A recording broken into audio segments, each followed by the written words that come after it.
अभी आप सुन रहे हैं मैथिली जानकी रिकॉर्डिंग स्टूडियो बड़ा से।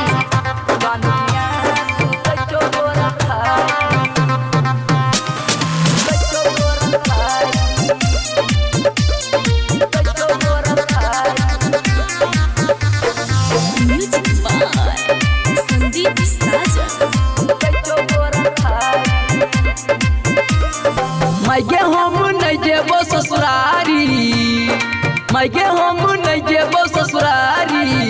कनिया सुतै चोगोर थारी, कनिया सुतै चोगोर थारी।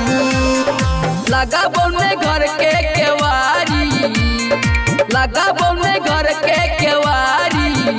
कनिया सुतै चोगोर थारी, कनिया सुतै चोगोर थारी।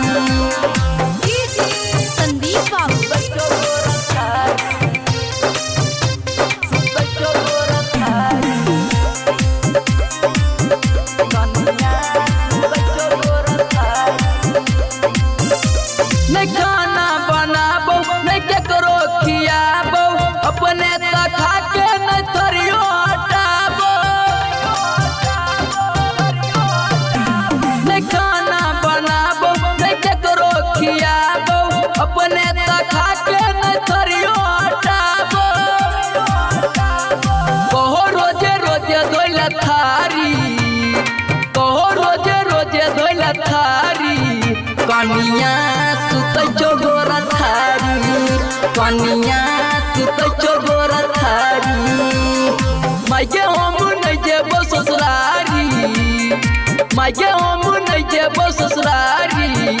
कनिया सुतै चोगोर थारी, कनिया सुतै चोगोर थारी।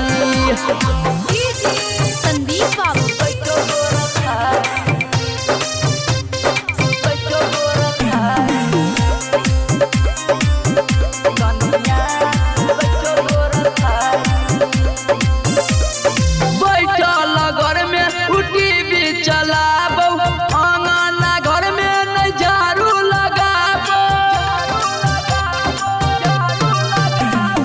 बैठल घर में उठी भी चलाबो, आंगना घर में नहीं झाड़ू लगाबो।